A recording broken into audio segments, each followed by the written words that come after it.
everyone, and welcome back to our final session of the Science Innovation Showcase, which we're proud to host with the Good Food Institute. Today, we'll have two career scientists discuss the alternative protein ecosystem, their career trajectories, current research, and the opportunities for scientists to engage in the alternative protein innovations. As we did for the previous presentations, make sure to type your questions into the question box. We'll have time for a Q&A after both speakers have gone. So first up today, it's my pleasure to introduce Dr. Simone Costa of the Good Food Institute. She's Associate Director of Strategy and Innovation at GFI, working to evaluate and advance technological readiness across the alternative protein platforms. So with that, Dr. Costa, I welcome you to turn on your camera and microphone.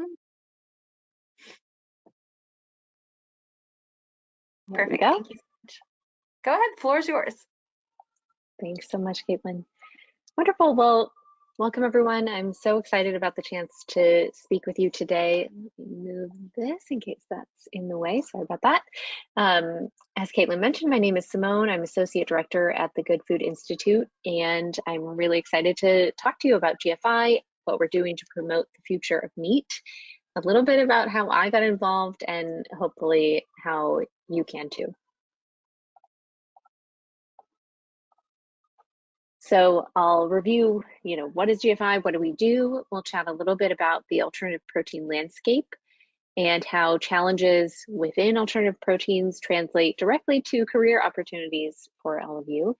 And I'll conclude with an overview of my career path, just to give you one example of all the various different ways that you can get involved in the industry. So for those not familiar with us, GFI is a 501c3 nonprofit. We're developing the roadmap for a sustainable, secure, and just protein supply. We are 100% powered by philanthropy and really appreciate our family of donors that make all of our work possible. We are a global organization with now over 200 mission-driven staff in 6 regions worldwide. And across all of our affiliates, we have 3 key areas of focus. Our science and technology team works to advance foundational open access research in alternative proteins and create a thriving research and training ecosystem within this field. And this is the team that I sit within. We also have a corporate engagement team. They partner with companies and investors across the globe to drive investment, accelerate innovation, and scale the supply chain. And lastly, our policy team advocates for fair policy and public research funding for alternative proteins. So I'll start us off with a concept that GFI thinks about in all of our work, which is total meat. This is a representation of the annual global output of the conventional meat industry, 350 million metric tons. And for context, that's the weight equivalent of producing 1 million VW Beetles worth of meat every day. And demand keeps growing. So the annual total meat is expected to grow to about 500 million metric tons by 2050. Today, alternative meat is barely a rounding error of this market.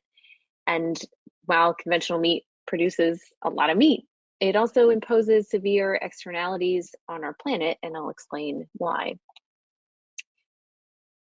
At the core of the challenges here with our conventional system is inefficiency. So cycling calories through animals is an inefficient way to feed the population. So even with the most efficient system, which is chicken, it takes 8 calories of feed to get 1 calorie of chicken meat out. That's only a 13% conversion ratio. So cycling calories through animals in this way is equivalent to about 90% food waste. Alternative proteins have lower agricultural inputs across the board, from fertilizer to water use, land use, and more judicious use of those resources, which results in less impact on the environment. So in addition to inefficient use of animals, there's an inefficient use of other scarce planetary resources. So looking at the total available land on Earth's surface, only 71% of which is habitable. Oops, sorry. I realize that it is not advancing on both screens here. My apologies there. 71% of which is habitable, half of that is devoted to agriculture. And of the land devoted to agriculture, 77% is used for livestock, while only 23% grows crops. But we know that the majority of the calories and even the majority of the protein available for human consumption comes from plant-based food, from this 23%. So as the population increases, this starts to look really unsustainable. So we could be using a lot more of this livestock purpose land to grow crops and drastically increase the amount of calories and protein that we have available to feed people. In addition, the UN Environmental Program has identified 7 human-mediated factors as those most likely to drive the emergence of zoonotic diseases that could lead to the next pandemic. So as you can see, the first 2 relate to industrial animal ag. So there are challenges that range from environmental to medical in terms of affecting human health and planetary health.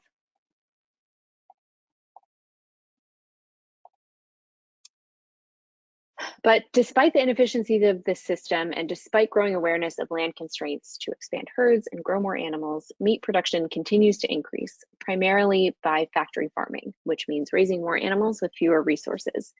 Thus, the amount of meat produced continues to rise, as you can see in this graph here.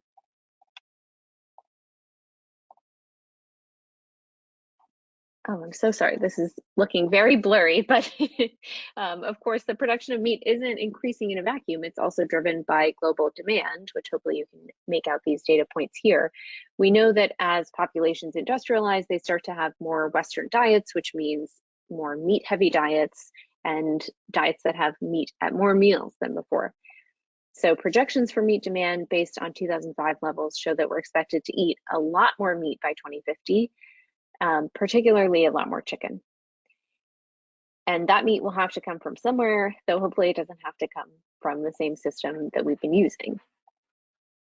So the key question that we're working to address at GFI is, how will we feed 10 billion people by 2050? And how will we do so sustainably, efficiently, and safely?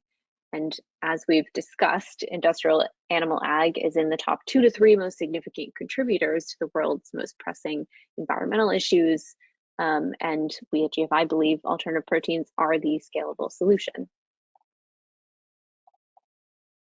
And the answer, we think, is to make meat in a better way. So we focus on creating alternatives that taste the same or better, cost the same or less, are as or more convenient, and are sustainably produced.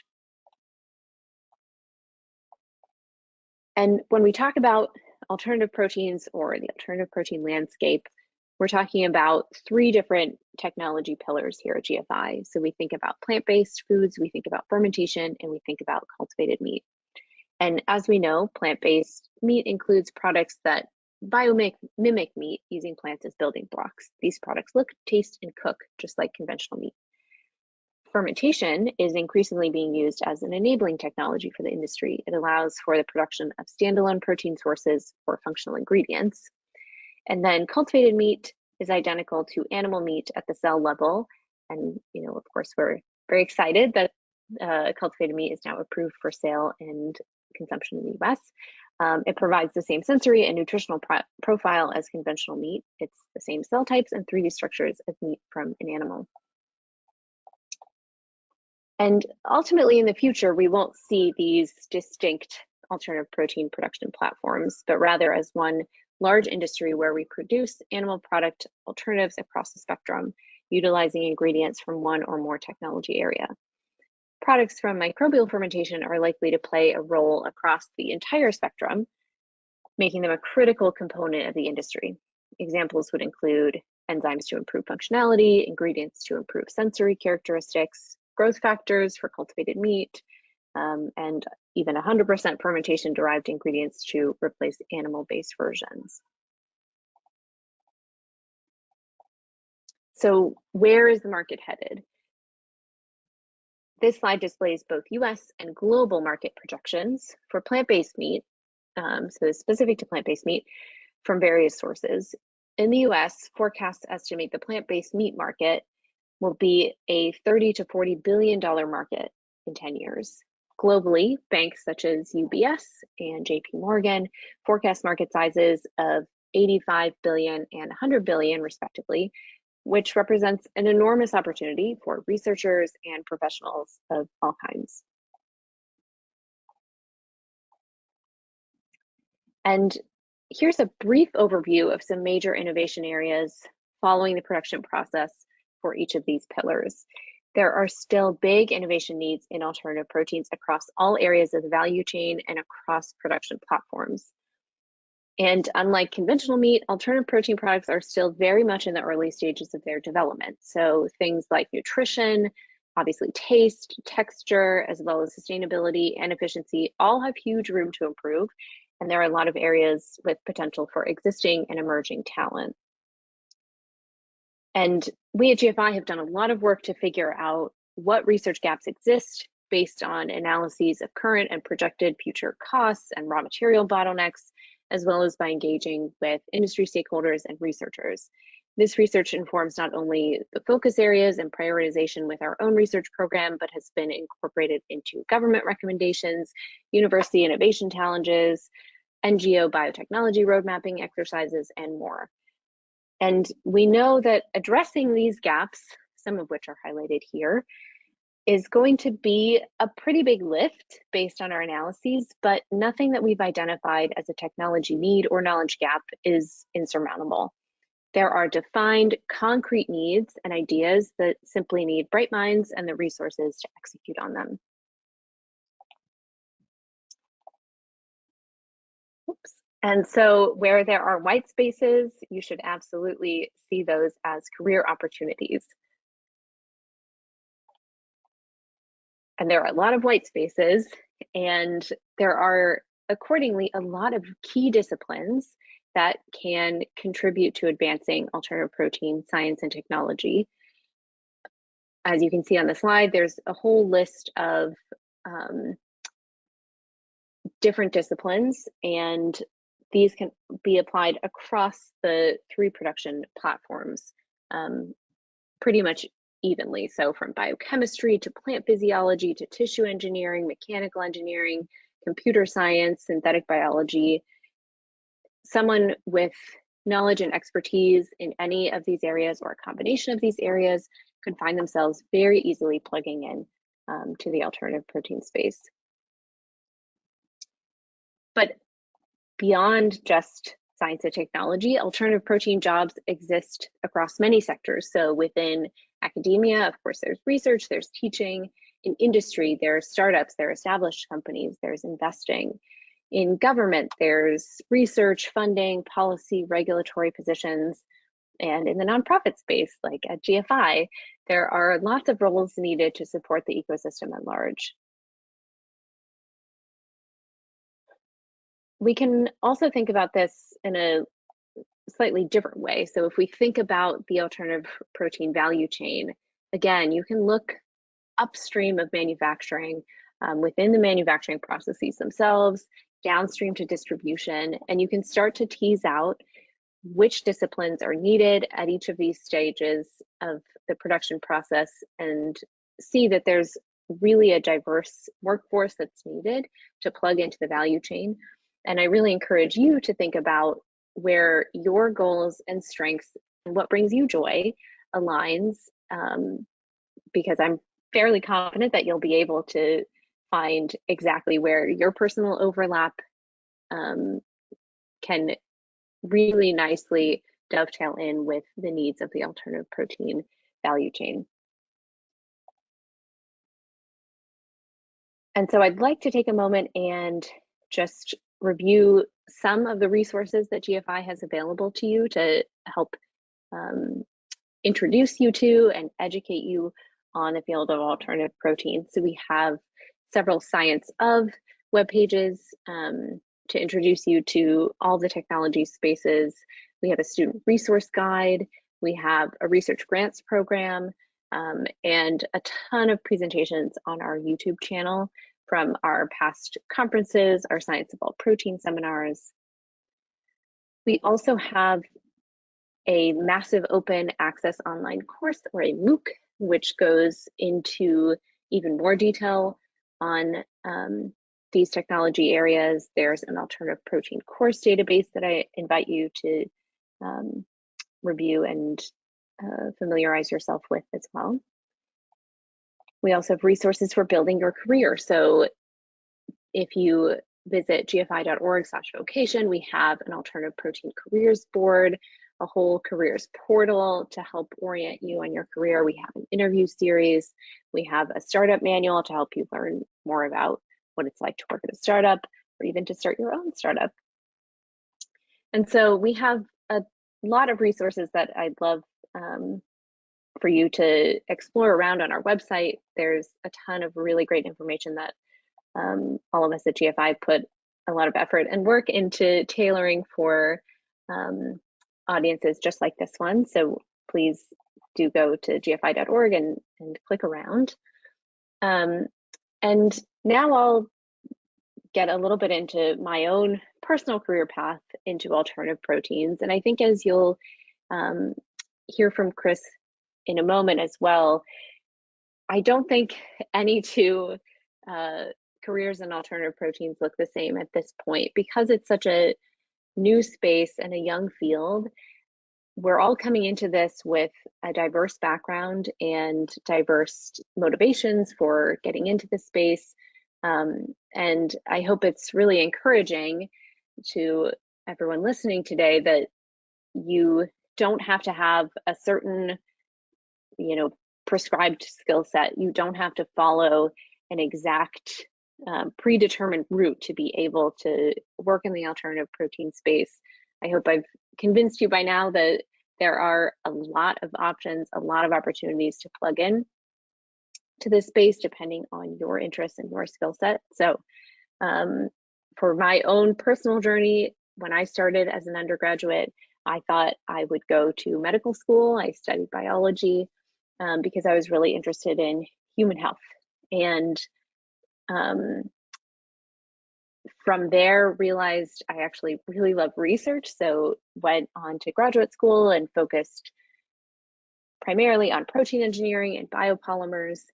And after graduate school, decided I really wanted to dip my toes into industry and see what startup life was like, and see if I could apply the skills I had learned as a graduate student, where I had fallen in love with proteins and had envisioned applying protein engineering to drug delivery and advancing human health, treating cancer.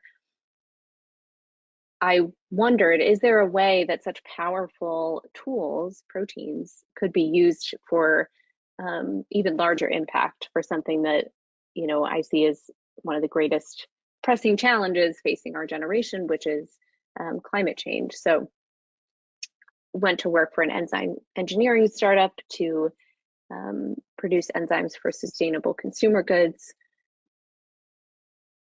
And from there decided, I'd really like to take a step back from the bench and instead hone my strategic thinking skills. So went to work for a healthcare consultancy group where I developed my ability to think strategically, communicate science very clearly, and think about critical positioning.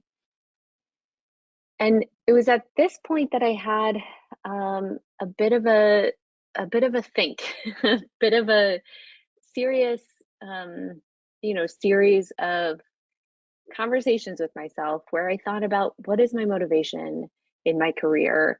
Personally, I was going through,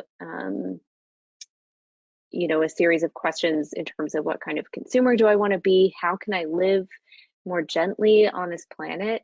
And that really coincided with a professional reckoning as well, when I'm thinking to myself, what kind of science do I want to help advance? How do I want to apply my skills to work towards something that I think is really worthwhile and that I want to dedicate my entire career to? And that's what brought me to the Good Food Institute, which for me, beautifully and perfectly marries the combination of all the things that I really enjoy. I get to work on science that I think is so fascinating. It's innovative, it's at the cutting edge. but it's also really important. It is, we're working on problems that I think are, like I said, the most pressing of our time, and require a lot of very careful strategic thinking to be able to solve them. So I feel really lucky to have found my place within the alternative protein ecosystem, and I just have the utmost confidence that all of you listening have a spot in this field as well. And so with that, I will wrap up and say thank you for your attention to my portion of the presentation. Of course, direct you to all of our resources once again, and we'll be very happy to pass the mic over to Christopher. Thank you, Simone. All right, up next we have Dr. Christopher Gregson joining us from Paragon Pure. He is co-founder and CEO of Paragon Pure, a company creating wholesome, high-performance ingredient technologies, and operates Greenstalk, a consulting agency helping companies commercialize plant-based foods and cultivate meats. So with that, we're very excited to hear your presentation. The floor is yours, Chris.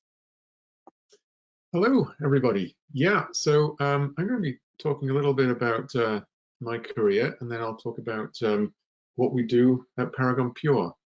So I'm calling this presentation "A Winding Path to a Career in Plant-Based Foods," because I think that's the one of the key messages that careers in food science, in alternative proteins, are likely to be winding paths rather than straight arrows. So I'm going to give you a case study of my career for what it's worth. I hope it's valuable, and then I'll tell you about what we do at Paragon Pure. Okay, let's see. All right, so I was born in 1973 in the UK, and I was born in a town that had a candy factory in the middle of it, and so you would smell wafts of wonderful flavors coming from this factory. So it really made me want to work in the food industry from almost day one. I spent a lot of time making bread and other things with my grandmother, and so food was really central to my life. And my first job when I was 15 as a work experience from school was working in a pub as a cook, and I loved every second of it. And at the same time, I was becoming aware of the negative sides of the food industry, particularly animal foods, the animal welfare issues, health issues, and also environmental issues. And so I decided that I needed to remove meat from my diet, so I became vegetarian. So as I was fascinated by foods from the very beginning, the obvious next step was to go into culinary arts. So I went to school first at Buxton High Peak College and then Niagara College in Canada to study culinary arts and hospitality management. And I became a cook and a chef at a variety of different places, including the one that's pictured there, Minolta Tower at Niagara Falls, which overlooked the Horseshoe Falls, which was lovely. And again, I enjoyed every second of it. But I became increasingly aware of the of the need to remove animal products, and became exposed to information with books like Diet for a New America, and felt the need to become vegan, remove animal foods completely out of my diet. But in 1992, the restaurant industry wasn't a great place to be for people who wanted to live a plant-based diet.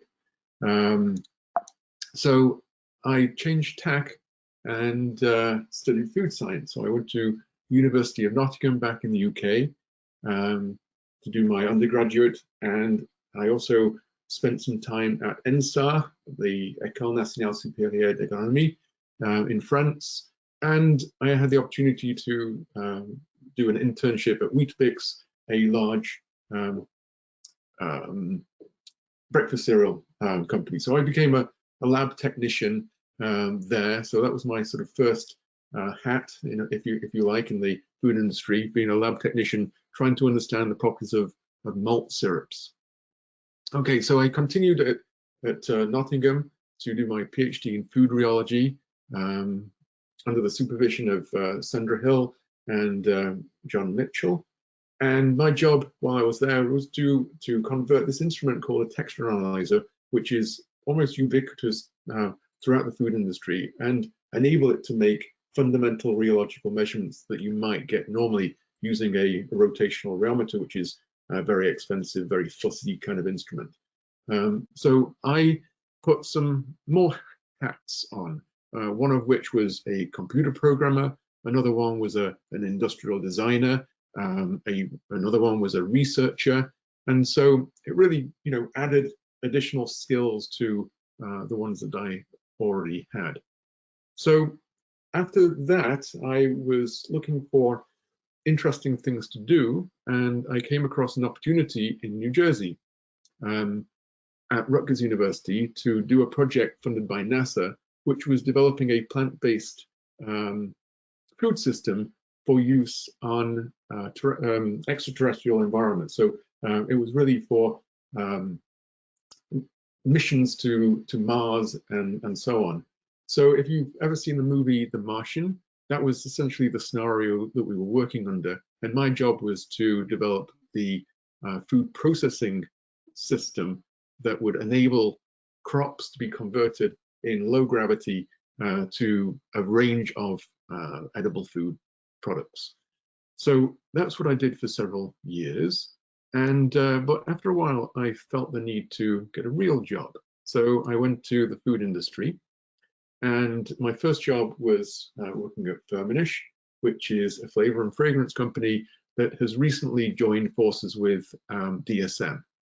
And the position I had there was working on flavor delivery innovation. I worked a lot on carbohydrate glass encapsulation of flavors, studying their emulsion properties, studying thermal fragility and other phenomenon, and innovating in this space. I also worked on other delivery systems, including complex course of encapsulation, aerosols, and so on, and did a lot of physical measurements, including rheology, DSC, microscopy, HPLC, and so on. It was a busy time in my life. So I bought a house, got married, had 3 kids, and so it was, it was super interesting, but also quite exciting too. So I moved to Ingredion and became head of the food material science unit.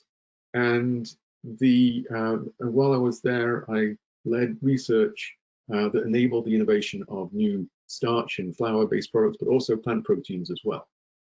We did lots of interesting research, including 3D printing of foods, and continued to do lots of scientific research, particularly physical measurements like rheology, microscopy, and so on. I moved then to lead the sweetener research group.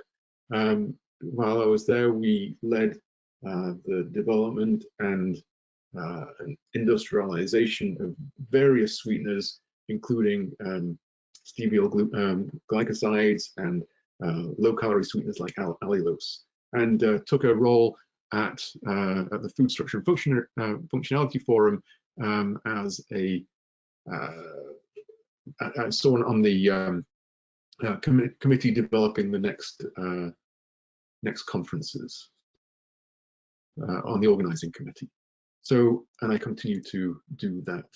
So that after a while, I decided that I wanted to connect my sort of environmental ethical perspective with my career aspirations, and decided that the existing food ingredient industry was not exactly the place I wanted to be to do that. It was I wanted to innovate faster and in more direct ways than I could do within industry. So I started my own companies. One was Paragon Pure, which is a startup ingredient company, which I'm co-founder and CEO of. And another one is Greenstalk Food Consulting, which is a company that enables me to work with many companies in the alternative protein space, including companies in plant-based, in ingredients, in cell-based food products. And so it's a really excellent way to sort of, keep involved and lend my skills to the alternative protein industry. And with Greenstalk and Paragon Pure, I had the opportunity to work closely with the Good Food Institute, which is doing amazing work to advance the area of alternative proteins. So next, I'm going to give a few sort of observations that I've had along the way that might be helpful to somebody. So the first one I've already mentioned is that your career is likely to be an unpredictable winding path across varied terrain. So yeah, your career is unlikely to be 35 years, 40 years with a single company doing the same thing. It's likely to take interesting twists and turns and take you into directions that you are maybe you didn't anticipate. The second is that experiences are like superpowers. It's really amazing how some of the things that I've done, experienced in the past keep coming back and helping me over and over again. So sometimes I think that the experience I had in the culinary area has been my superpower in food science as well, and has given me a very different perspective to what most of my colleagues have, and I'm sure that they have perspectives from their backgrounds too that gives them interesting perspectives as well. So my advice would be to aim to collect as many experiences, as diverse experiences as you can, as early as you can. So the third observation is around imposter syndrome. So really the message is, don't worry, everybody's making it up as they go along. When we have twisting and turning careers that take us into areas that we're maybe not trained for, we will be put into situations that we're not comfortable with. And so, yeah, don't worry, everybody's in the same boat, even if they don't seem like they are. The fourth observation is that food has an enormous impact. So Simone described very eloquently the impact of food on the environment, on health, but also on quality of life. So I don't think there's any area that has more impact than food. And then the fifth one is it takes a village. And so this is specifically about alternative protein. And as Simone again mentioned, we need people from a very diverse array of backgrounds, not only scientific backgrounds, but also engineering, finance, business, and so on, that will enable us to have a successful alternative protein industry and hopefully have a beneficial impact environmentally, socially, and on health. Okay, so next I'm going to just talk a little bit about what we do at Paragon Pure. So here's a picture of the team, and so it's a really great team with a huge amount of experience in the food ingredients industry. And what we hope to do at Paragon Pure is to use food ingredient innovation to help solve deep food industry challenges. So one of them is sustainability. So the food supply creates 26% of the anthropogenic greenhouse gas emissions. So that's a huge fraction of greenhouse gas emissions that we could have a significant impact on. And the alternative protein industry is trying to do exactly that. Trust. So 51% of Americans now believe that the average person faces serious health risks from food additives. So that's an awful lot of distrust in our food ingredients. And so I think we can do something about that. And then health. Suboptimal diet is responsible for more deaths than any other risk. So we have the opportunity to create better foods, more healthy foods for a more healthy population. Okay, so our innovations are, well, there's 3 of them, but they all aim to create sustainable and healthy ingredients that fit food industry needs. So the first one is Olay PBM, which is a healthy, sustainable, flavorful fat, and it's geared towards plant-based meat specifically, and we have other versions that are for plant-based cheese, for bakery, and so on. And the goal is to use structured fats to replace palm oil, coconut oil, as well as hydrogenated vegetable oils and animal fats. The second innovation is Captive Clean, which is an additive-free encapsulation technology, and it can be used for flavors, for colors, for nutraceuticals.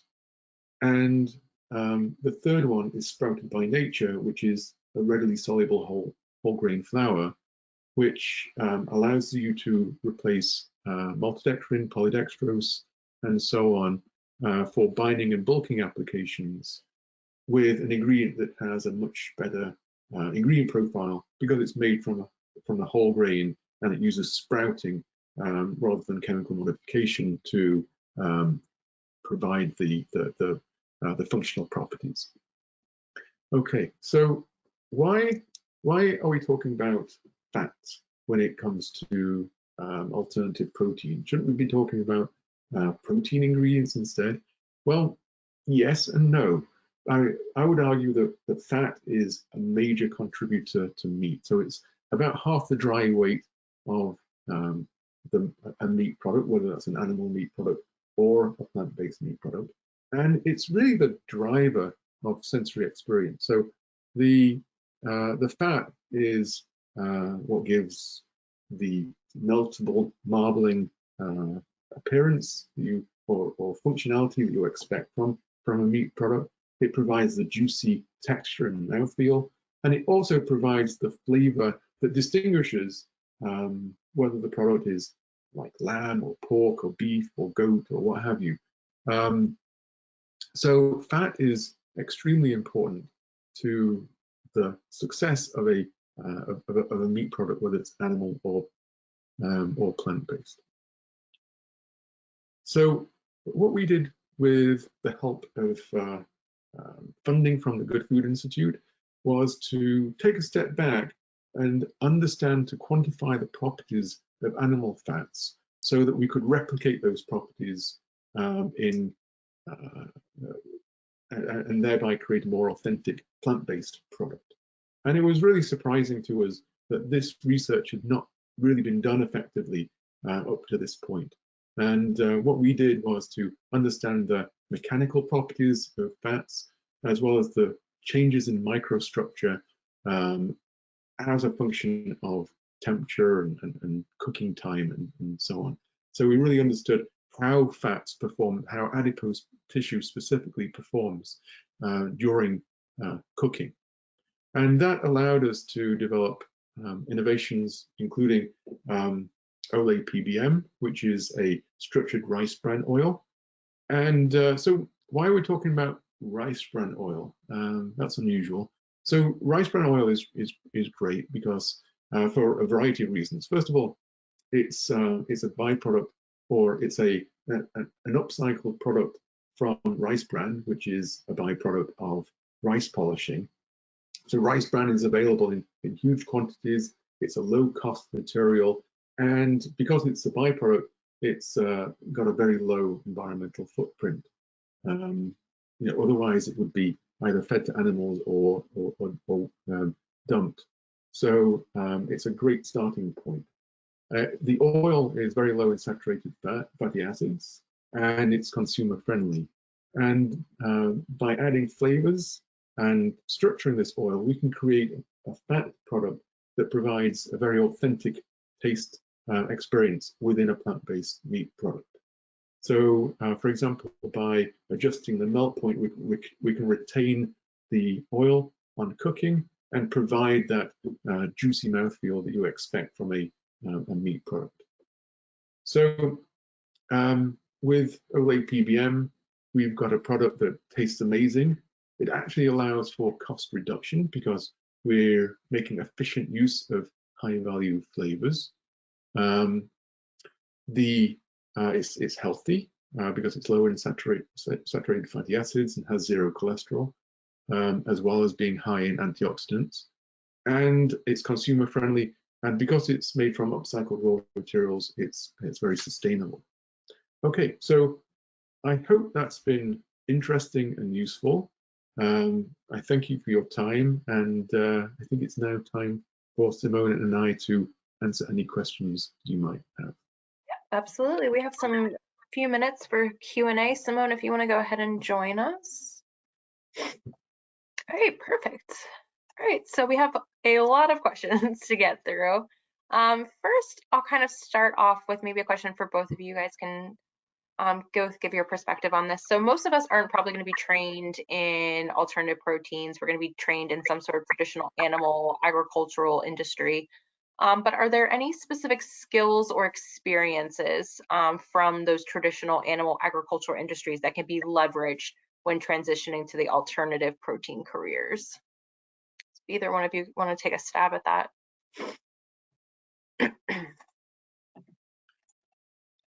Maybe something for go ahead. Yeah, well, I think that there are things. I mean, it's in order to replicate an animal product, you have to understand the thing that you're trying to replicate.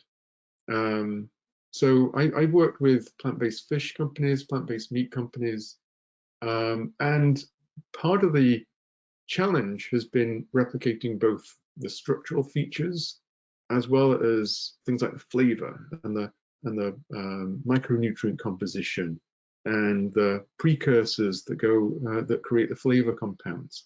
And so there's been a lot of research that's been done in animal agriculture on animal food products that could be leveraged very well to replicate those products. No, that's an excellent point. Simone, do you have anything to add to that? Yeah, I guess I really echo that taste and texture reaching parity with animal products is what is really going to allow alternative protein products to unlock success. And so to the extent that you cultivate your own understanding of the technical aspects that contribute to animal products taste and texture, that's going to be really beneficial. So that training within food science. I think also the post-processing after production is similar in a lot of cases, especially when we think about things like ground products for plant-based meat, for example. Understanding how those kinds of products come together from raw materials, that's certainly a pretty direct parallel. And but I also want to emphasize that you absolutely do not need to first be trained in conventional animal products or production to be able to then translate that to alternative proteins, especially because while yes, in a lot of cases we're trying to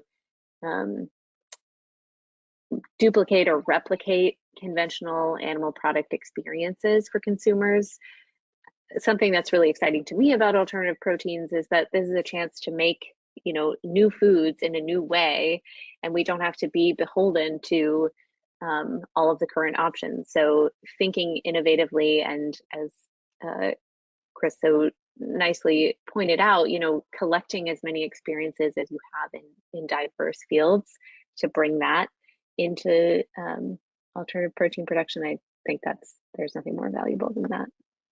It's a good point to bring up, that kind of, you're not have to pigeonhole yourself into those traditional meat products. There's more beyond that.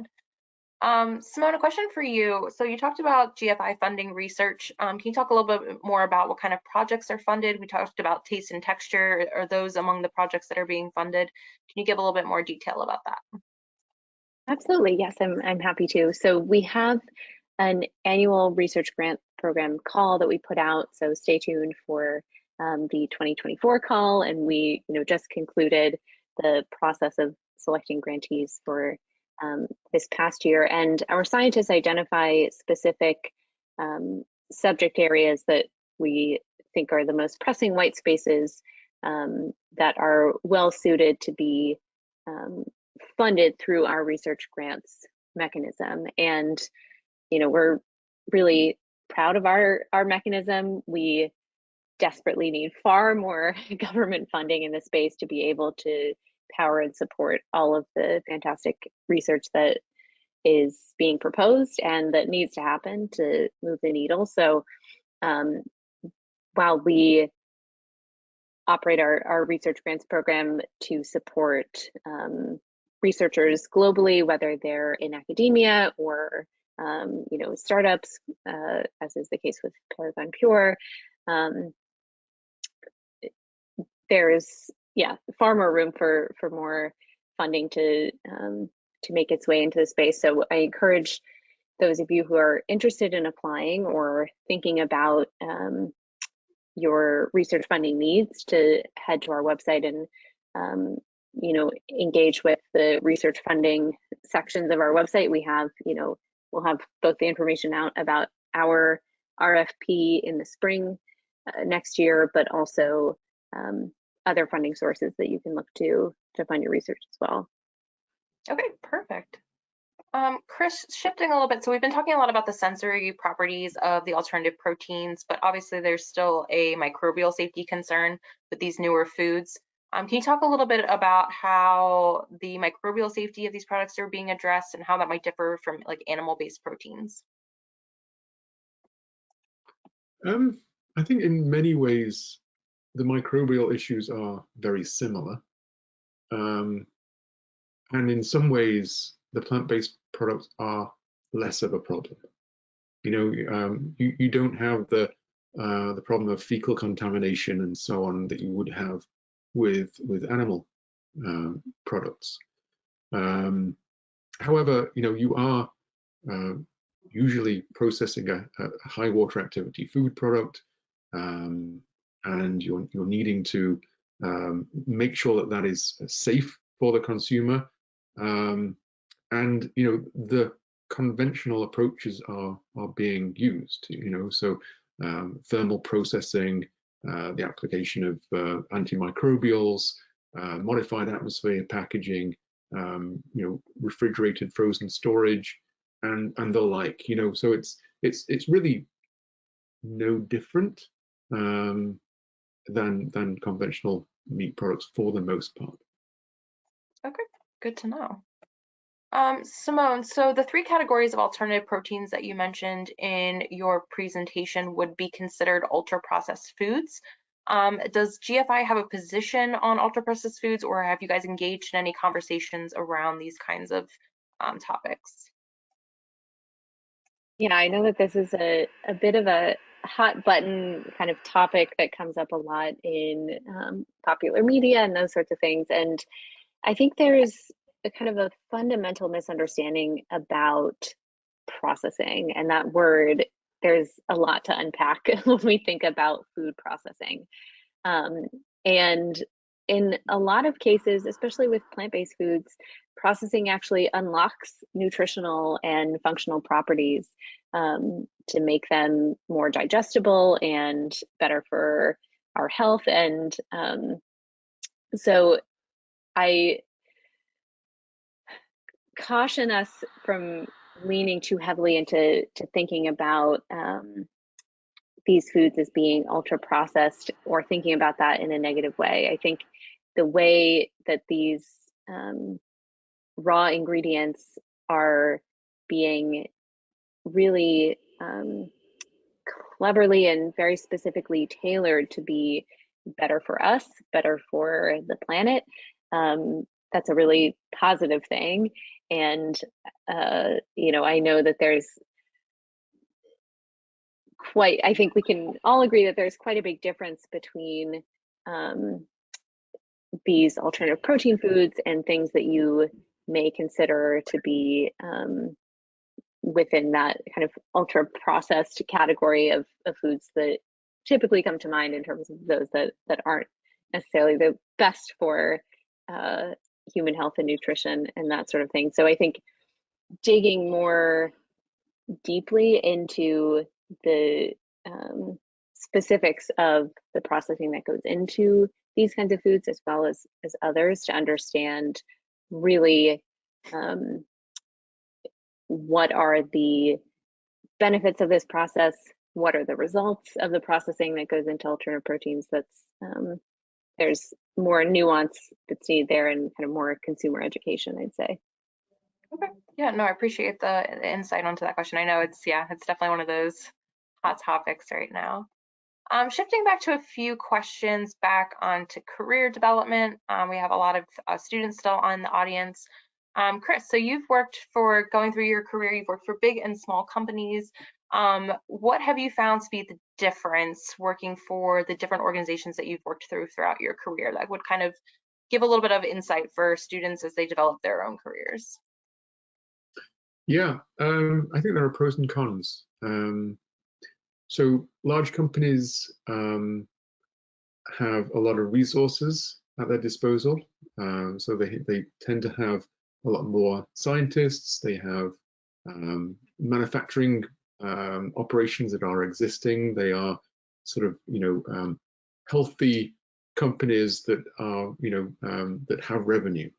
And that's a, you know, that's a nice situation to be in. You know, on the other hand, your ability to your sort of freedom to do what you think is necessary, or to work on the project that you feel are the most valuable, is limited. You know, you're a cog in the machine within a large company, and you know that's fine. You know, you can be a very useful cog in a large machine. But on the other side, in a small company, really, yeah, you've got a lot more control. You got a lot more sort of bandwidth, if you like. You know, so you're probably going to be wearing a lot more hats in a small company than you are in a large company. And but on the other hand, within a small company, it's a lot more sort of tenuous. You know, so funding is always a problem. Cash flow, all of those sort of nitty-gritty sort of financial issues make it very challenging. Yeah, that's good for, I think, students to understand the difference as they start to look at what jobs to accept and to move forward with. I have a question for probably both of you. You guys might have two different perspectives on this question. So how do companies or organizations in the alternative protein sector approach talent development and employee training? So going back to a little bit more of, obviously we're not trained in this field, so what is the alternative protein sector doing to develop talent and employee training?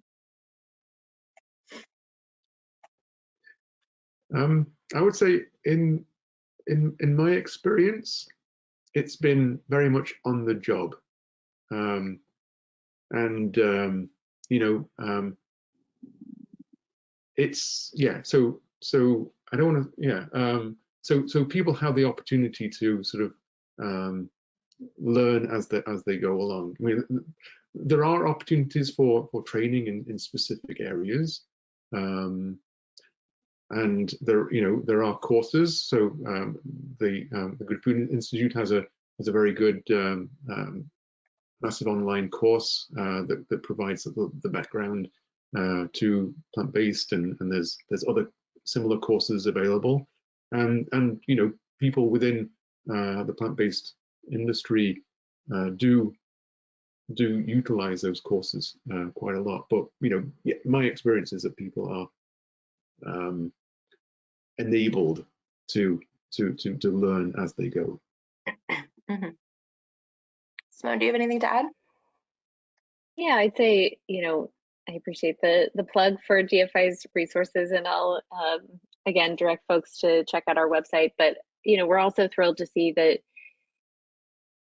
well, I guess the first I'll say that we really recognize that this is a huge need for the field, that in terms of readying the workforce that's going to work on all of these problems, while the nascent industry is being built on the shoulders of people who bring in their diverse experiences. Of course, as the field grows, we're going to need more and more specialized contributors. So that's why we're, have the resources that we have available, but also that we're so thrilled to see places like Tufts University. Now you can get a certificate in cellular agriculture. So to the extent that institutions want to utilize our resources and offer courses in alternative protein science, we're really enthusiastic about that. And yeah, we'd love to see more of that. Okay, I think we have time for one last question. Just a really quick, your thoughts on, I'm sure a lot of students are now interested in this field. You guys gave both two really engaging presentations. What's your advice on how to get involved? Well, I think as a student, get internships. I think that's the first place. And also try to network with the plant-based companies or alternative companies in your area. They're everywhere, so there's likely to be one close by. So that's two things you can do. Absolutely agree with both of those. I think to the extent that there are conferences that would be easy for folks to attend, and apply for funding through your school or through the conferences themselves to offset some of that financial cost. I know that those are expensive events, but really pay dividends in terms of being able to grow your professional network. If that's not a realistic option, just reaching out to people on LinkedIn. I would say having your LinkedIn up to date, and just kind of cold calling with people. That's how a lot of people, I think, get their start and make their way into new fields, is by connecting with others who are gracious enough with their time to just give you 15-20 minutes. And that can really start the wheels turning in terms of you being able to craft your own narrative and really hone in on what excites you and see what's out there, but also open the doors to opportunities and talking to people who have a job opening and these things. It's, I think, sometimes difficult to both give and hear that advice, that just start talking to people and making connections and things will happen. But it's definitely true. And of course, I'll plug again GFI's resources. We have the GF Ideas community is an online community with scientists, researchers, entrepreneurs. So really encourage everyone to check that out as well. Awesome, that's great advice. Yeah, it sounds like going back to Chris's original advice, imposter syndrome. Don't let it get in your way. Reach out, ask questions, get involved. Sounds great. Well, the sun is setting, as you can see. I think we're about out of time and wrap it up. I do want to thank both Simone and Chris for your time. I think that was really helpful for both the students and the rest of the audience attending. So thank you so much, guys, for attending. It's a pleasure. Thanks, Caitlin. All right, thanks.